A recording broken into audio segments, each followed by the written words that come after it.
This is the original podcast edition of The Guild of the Cowry Catchers by Abigail Hilton, now part of the complete Pirates of Wefravain series. The books are available as audiobooks, ebooks, and paperbacks. This podcast originally aired from 2010 to 2014. Stick around after the story for commentary from me, the author, more than a decade later.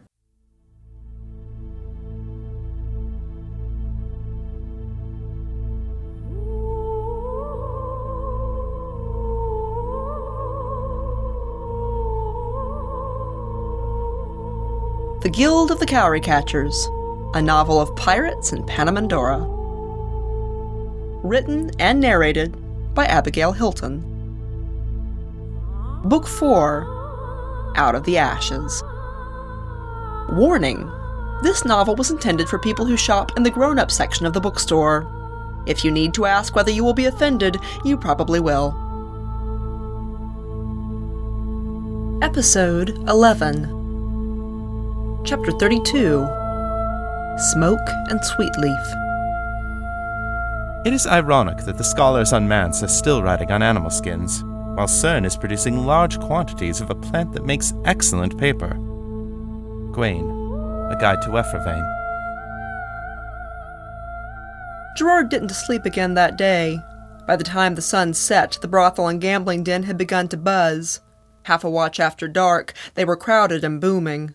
Gerard learned that the first floor of the building was an expensive restaurant, providing a respectable front for wealthy shelts who wished to taste a little of the underworld, but didn't want to be seen entering the unpretending parlors of vice in the poorer sections of CERN's pleasure district.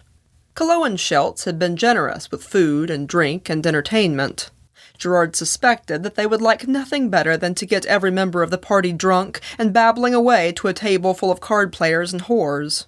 However, the members of their party politely declined and took the food into the back rooms, where they made themselves busy sewing up the books they'd produced. 3 copies as models to go with the printing machine, and 3 copies for themselves. Gwaine said that as long as they had time, they might as well make covers for the books. He showed 2 mildly bored Leopon teenagers how to accomplish this.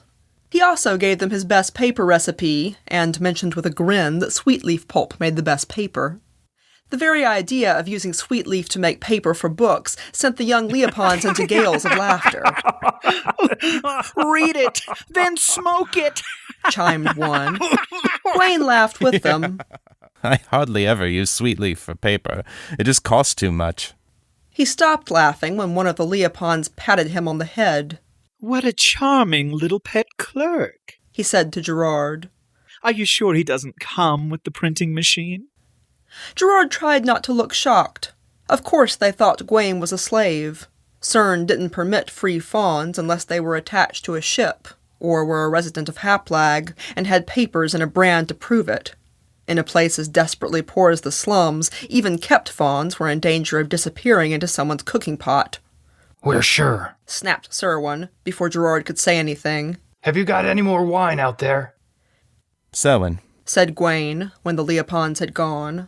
I'd appreciate it if you wouldn't get drunk. "Yes, sir," grunted Serwin.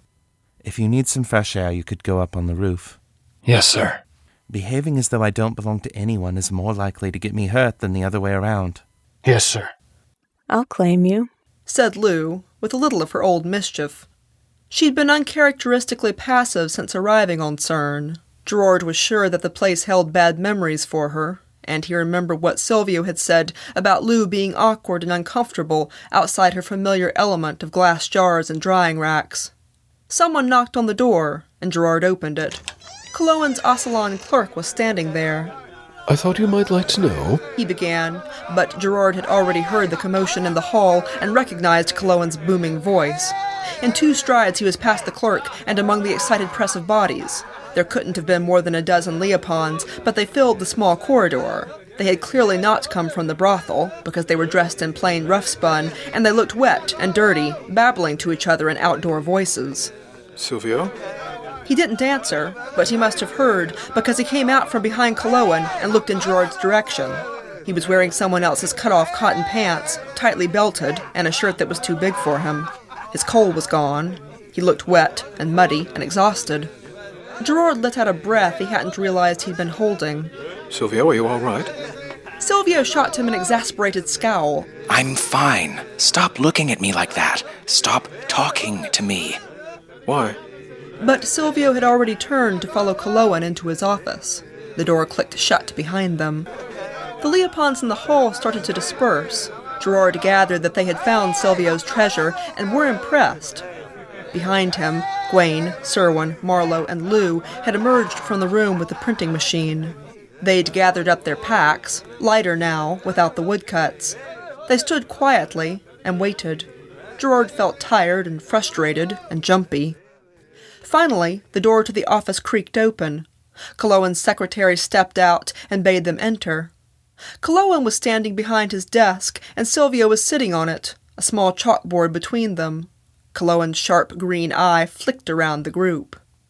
Clipper tells me he found the printing machine in Ocelon Town, and that it's not difficult to operate. He also found something else in Ocelon Town, a lot of gossip about a half-breed resistance pirate. The Ocelons seem to think this person has gotten them in trouble with the Sea Watch. His eye came to rest on Gwaine. I'd like to see your claws, Fawn. Gwaine looked at him for a moment. His eyes flicked to Silvio, but Silvio's face was a studied blank. Finally, Gwaine bent and raised his pant leg to the knee. The dew claw between his hoof and hock made a faint notch amid the feathers. Kaloan came out from behind his desk to examine it. Now there's something you don't see every day. You're the one they used to say ran the Cowry catchers. But I heard you died in the plague on Masia Minor 2 years ago. He straightened up. Word was you could talk to Cowry catchers. The Schultz, I mean. Is that true? Gwaine pursed his lips. No. Behind him, Silvio signed. Good answer. Kaloan looked at Gwaine narrowly. And are you a prince? Some said that, too. I'm just a fawn who likes to poke about with books. Kaloan folded his hands behind his back and loomed over Gwaine. My Schultz say you turned up with hoof blades. I could use a clerk like that. Serwyn growled. Oh, I'm sure you could. Maslick already asked whether he comes with the printing press, a sort of walking handbook, edible in a pinch. Kaloan grinned over Gwaine's head at his nephew. Gods, but you have grown, Serwyn. You look more like your mother than ever. And little Marlowe. I didn't recognize you at first. You're not so little anymore, either. Did you finally get tired of killing police Schultz? Before any of them could answer, he turned towards Gerard. And Prince Holivar, Sylvie always did have good taste. You look exactly like your father. He was here last winter. Gerard blinked. He was... what? Kaloan looked pleased by his response. Well, not here. On CERN, mostly at the palace. Why? Gerard could not stop the word from springing from his mouth. Officially, I believe he was looking for a wife for the prince. The one he kept, I mean. Unofficially, I heard that he was offering a lot of money to anyone who could tell him what happened to you. Gerard stared at him. He was? Shut up. Hissed Silvio in his head. Don't say anything you don't have to. The sooner we're out of here, the better. And who might you be? Kaloan's eye drifted to Lou. Sylvie's got a fascinating party here. I can't imagine there are any useless pieces. Lou stared up at him. Gerard could see that her eyes were dilated in the lamplight. I'm just someone who knows her way around Ocelon Town. Kaloan didn't look convinced. His restless green eye darted around the group once more. I'm not sure who's in charge here, Sylvie being what he is, but I'm guessing it's you. His eyes stopped on Gwaine.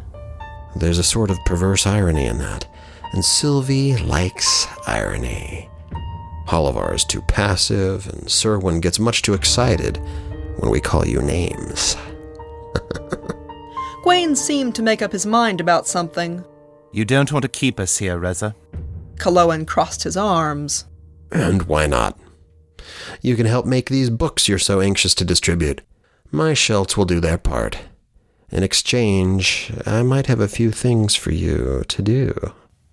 Silvio looked furious. He signed rapidly. I have already more than paid for your time and effort. You don't want to make an enemy of me, Kaloan. Kaloan listened to Gwaine translate.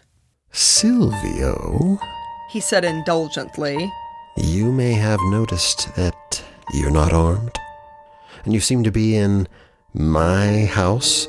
You talk like you're still in the Sea Watch, but you know you're not. Nor is Prince Holivar in possession of any armies, nor is Gwaine backed by his mysterious organization of resistance pirates. Marlowe's not a police shelt anymore, and Serwin doesn't seem to be trailed by his usual crew of pirates and smugglers. You all seem to be somewhat unattached. I never pass up raw talent. Besides, it's just for the season. You can keep an eye on me. Make sure I really work on your book. I won't ask much. Thank you, Said Gwaine. but I think we'll be leaving now. Everyone tensed. Kaloan examined his fingernails. Technically, a law-abiding citizen such as myself is required to turn in runaway slaves, which you obviously are. My Shelts have noticed a very interesting mark on Holivar's arm. Seems he's really a Leon slave. Serwin is wanted by Cern's militia for aiding pirates, and Marlowe, I have no doubt the police would love to get a hold of you. The Sea Watch also seem to be looking for all of you. I think you'll find my house a much safer place than the alternatives. Gwaine's eyes narrowed. Which is exactly why you don't want to detain us here. The Sea Watch are looking for us, and I believe they will do so with increasing vigor. Didn't you say earlier that that kind of attention is bad for business? At that moment, someone knocked on the door. The clerk's voice carried from the other side. Excuse me, sir, but I have important news. Kaloan scowled. Come. The door opened, and the clerk stepped in quickly. First, I thought sir might like to know that Aslan Town is burning. The Sea Watch appear to have set it on fire. Secondly, a message was delivered for Silvio. It arrived this morning, bought by a street urchin. Gerard could discern no change in Kaloan's voice or expression. Burning? Yes, sir, on a fairly large scale from what I'm told. The Admiral made no secret of why he's doing it. Apparently, the Ocelons have failed to deliver certain persons. The Sea Watch believe that they're hiding in Aslan Town and hope to drive them out. The fire seems to be contained within Aslan Town at the moment. He held out a piece of paper, which Kaloan took. His eyes skimmed over it. Then he read aloud. Meet me at Sulky Sport at midnight. Gerard's eyes went automatically to the water clock in the corner. It was about half a watch until midnight. There's a signature character here. Continued Kaloan. I don't know it. Silvio hopped down from the desk and took the paper from him. Pharrell, He signed. enough of this nonsense. You've got employees and merchandise in Aslan Town and in the adjoining warehouse district. Shouldn't you be doing something about that? Kaloan looked from Gwaine to Silvio. Finally, he smiled. Sylvie, you could always take a joke, eh? Silvio smiled thinly. Oh yes, hilarious. Now let us leave. He did not sign it. Kaloan patted Silvio on the head. Take care of yourself, puppy. I plan to. Silvio led the way into the hall. Apparently, they were expected to see themselves out. He was walking so quickly that even Gerard had to use his full stride to keep up. Then they were in the brothel, surrounded by its roar and thump. It was crowded at this time of night, but Silvio hardly slowed his pace. No one tried to stop him this evening. Gerard guessed that they would have to look twice to recognize him in plain, ill-fitting clothes, and no coal, his glossy tail flecked with mud and burrs. They reached the stairs, darted up a flight, and passed through the gambling den just as quickly. Someone called to them, but Silvio didn't slow. They reached the last flight of stairs. Silvio took them 2 at a time, and he leapt the final flight to the ground. Sylvie, are we running from something? Asked Lou, a little breathless, as they entered the storeroom where they'd first come into the building. Maybe. Purred a voice from the shadows. Elia stepped into a beam of light from the hall. Could be you're running from me. Chapter 33, in which plans go poorly. Leons are a more docile species than one would expect from the formidable appearance of their animal counterparts. Like Leopons, they were exterminated in Wefervain during the Grishnard struggle for dominance. In addition, they thrive in the lawless lands. However, unlike Leopons, Leons never re-established themselves in Wefervain. One finds only scattered individuals, often working for a ship. It seems likely that quite a few Leons live in Wefervain as Grishnards, since they are able to pass undetected from all but the closest scrutiny. However, they cannot interbreed with Grishnards, and so cannot establish a stable population. Gwaine, the non-Grishnards of Wefervain. Silvio jerked back. Gerard began to turn around to check their line of escape, but something hit him so hard in the legs that he staggered. Then he was on his knees, with cold metal pressing against his throat. Gerard opened his eyes, watering with the pain in his legs. Leopon had Serwin down too. He and Gerard were the biggest shelts in their party. A third had backed Gwaine and Marlowe into a corner at sword point. Lou and Silvio, both considerably smaller, were still standing in the middle of the room with Elia. Beyond them, Gerard could see the small stack of weapons. I figured you'd come back for these, said Elia, and Gerard understood. Silvio expected to be ambushed. He was trying to reach our weapons first. Lou whimpered and dropped to the floor with her hands over her head. Elia ignored her. He caught Silvio by the scruff. Silvio was about as tall as Elia's chest, and Elia couldn't lift him easily, but he wrenched Silvio's head back so hard that he jerked him briefly off the ground. Did you think, he hissed, that you could just walk back in here, turn a couple of tricks, and start telling me what to do? Did you think you could snub me? Think I didn't matter? Just because you amuse Daddy? He gave Silvio a shake. Well, let me tell you something. That old shark won't be here forever. And when he's gone, I'll be the master of this place. So if you want to stay on our good side, you'd better please me. You cheap, scheming, little cocktease! He emphasized each phrase with a slap across the face that made Silvio's head snap to either side. I can't watch this. George started to spring to his feet. Suddenly he couldn't breathe. He was on his knees, clawing at the ground, gagging, with the full weight of his attacker between his shoulder blades. Chain. The person behind him didn't have a blade against his throat, as he'd initially thought. It was a chained Garrett. His airway reopened gradually. He forced his eyes to focus and saw that Elia was still holding Silvio by the scruff, lifted on tiptoe. Silvio had his head turned to one side. He looked limp and stunned. Elia was growling, a low, half-conscious sound that made Gerard's fur stand on end. One hand fumbled inside his pants. I know, you like a lot of things, Sylvie, he said thickly. But you're not gonna like this. Elia whirled Silvio around and half threw him towards the wall, where he hit the stone with a yelp. Elia followed him, caught him by the scruff again, and pinned him face first against the wall. Gerard spoke, his voice hoarse with strangling. He says, if you think he's teasing you, you're crazy. He translated a piece of Silvio's frightened tumble of thoughts, trying to distract Elia. Elia's head jerked around, but he didn't let go of Silvio. Is this your current bed warmer, Sylvie? Recommend him, do you? Sylvie? It was Lou. She'd stood up. There was a serene smile on her face. Shut your eyes, lovely. Gerard couldn't see exactly what happened next. Elia looked momentarily puzzled. He had both hands on Silvio and couldn't seem to decide whether it was worth sparing one for Lou. Then he sneezed. Then he screamed. Elia reared back, clawing at his face. His three assistants were experienced enough not to immediately release their charges, but Lou whirled, and Gerard saw that she was holding something in her hand.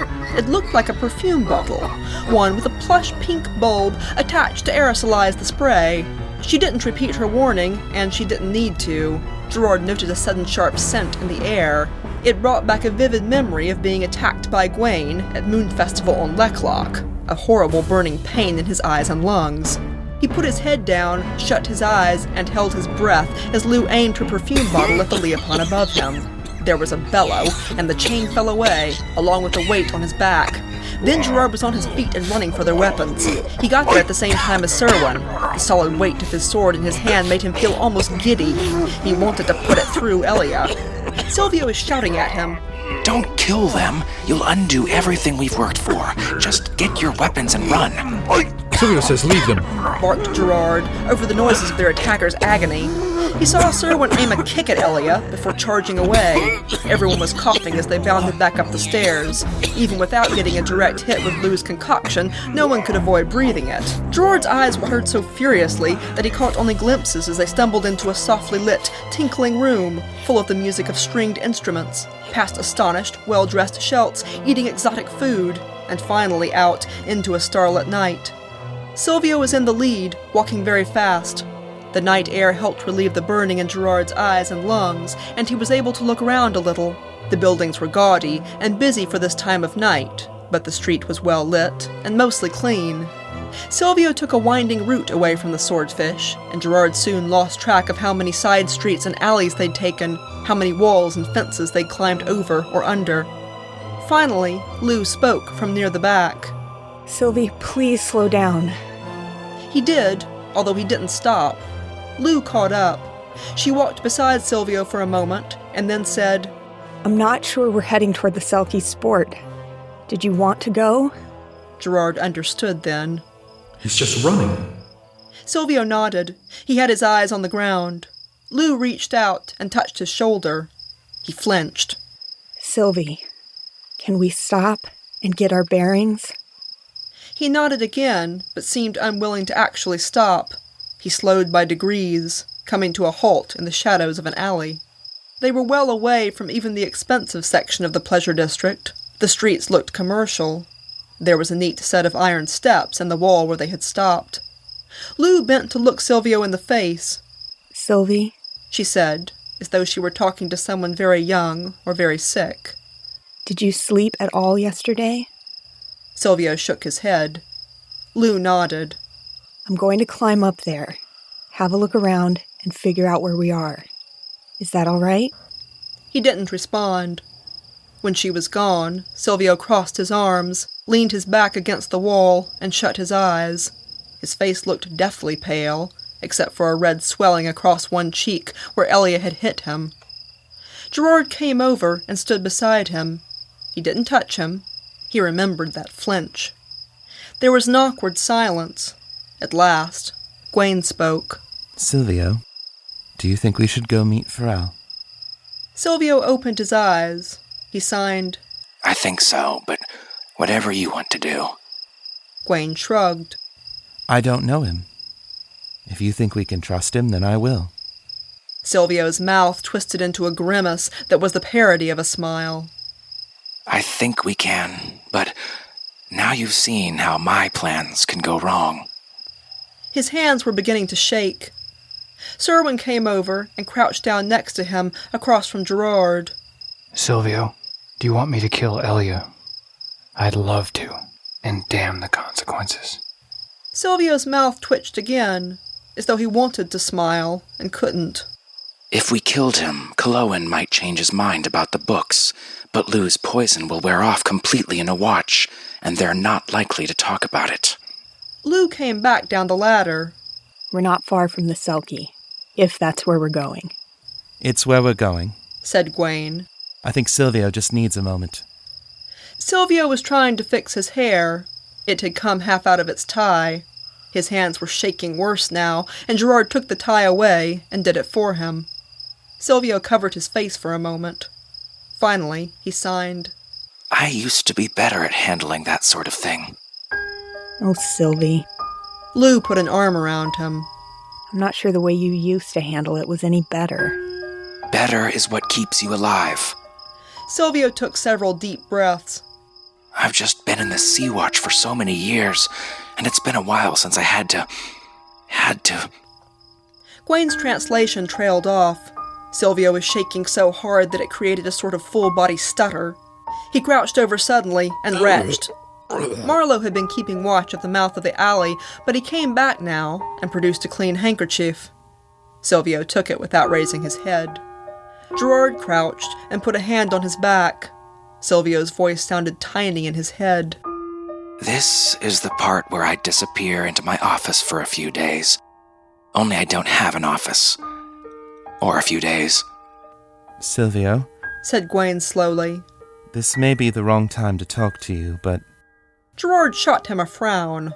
Yes, it is. Gwain didn't look at him. Do you know what was worse than being so sick with jungle plague? Silvio's ears quivered. He shook his head. It was knowing that Shelts and animals got killed because they trusted me. Because they were trying to do something for me. Silvio, I hope you don't think that if you'd gotten really hurt back there, I would have thought it was a price worth paying for those books.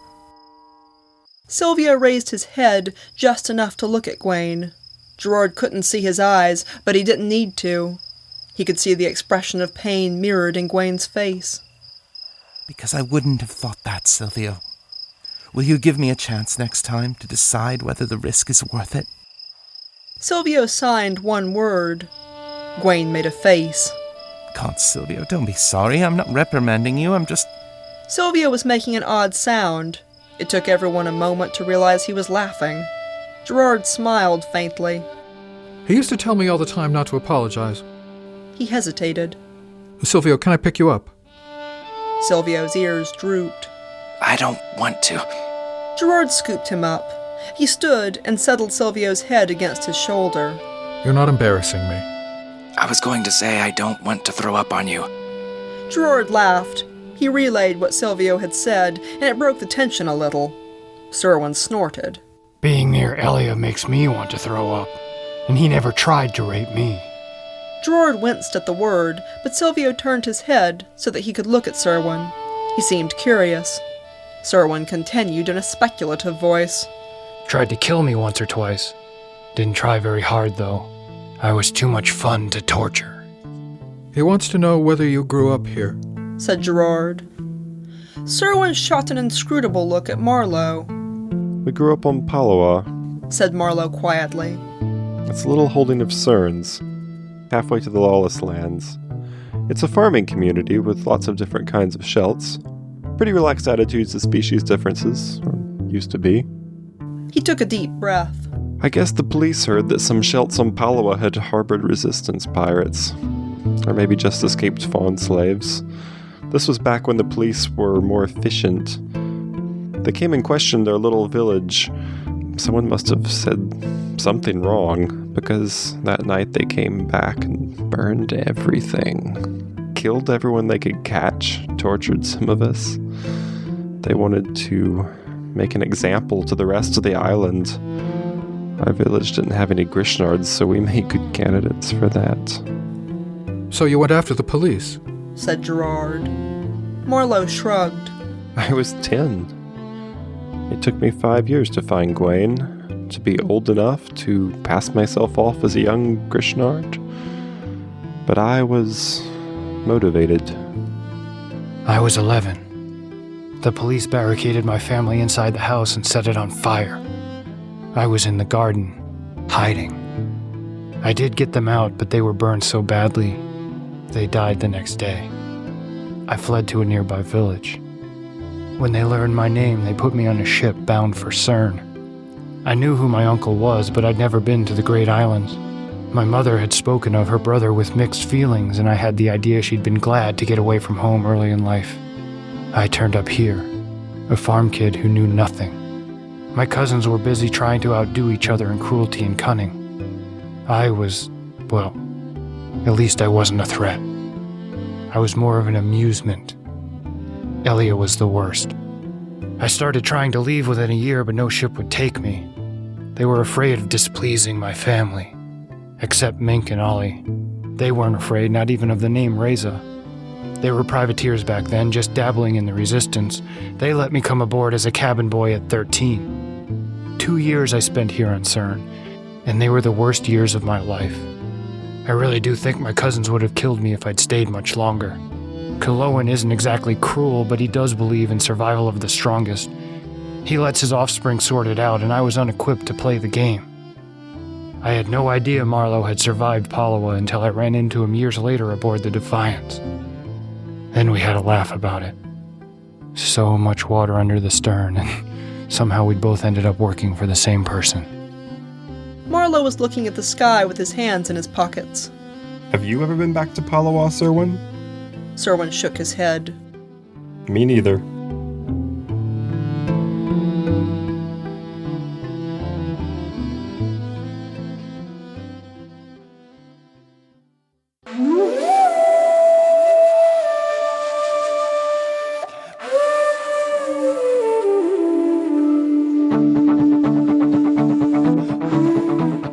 You have been listening to The Guild of the Cowry Catchers by Abigail Hilton. Copyright Abigail Hilton.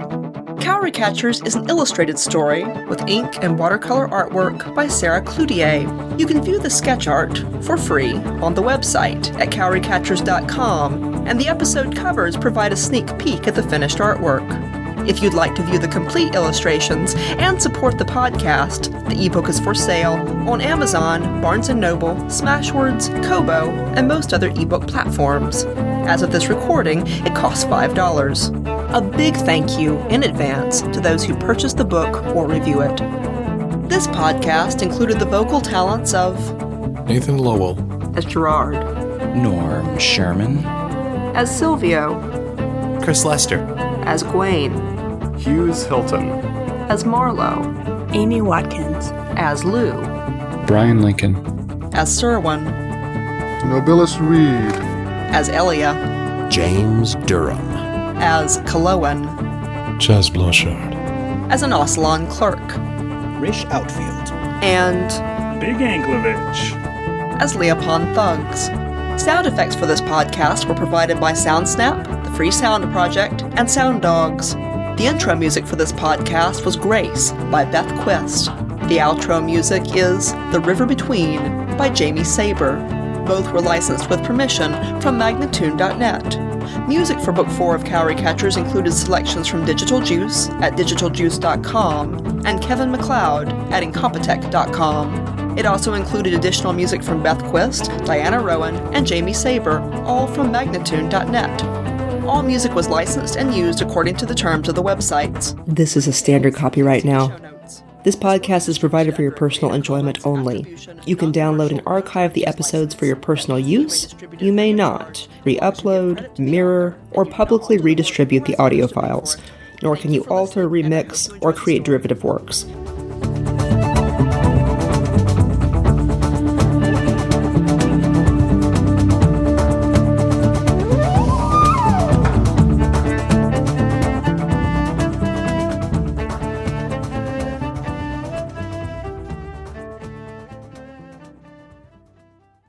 And I'm back. This is 2026 Abby, coming to you with a few thoughts on the episode.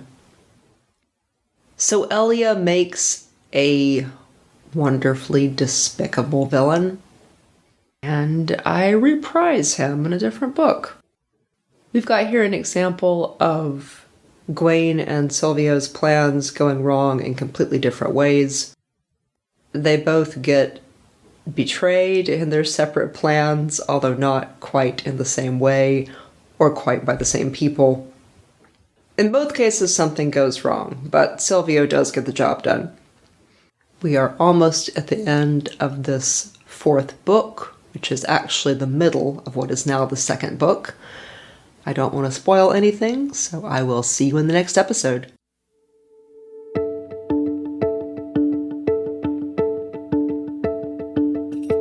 This is Abigail Hilton, and you have been listening to the Pirates of Wefravain saga. Join me on Patreon for early episodes, long-form interviews, forum access, personal updates, and lots of artwork, including maps and species charts. That's patreon.com/Abigail Hilton. If you want the whole story now with no interruptions and some remastering of the early books for sound quality, you can find the entire series at shop.abigailhilton.com, along with all my other novels. The audiobooks are delivered by BookFunnel. Background music was Hidden Sky by Jamie Sieber, licensed from Magnatune.net circa 2014. The Guild of the Cowry Catchers podcast is an audio adaptation of the Pirates of Weffervane saga, written and produced by Abigail Hilton.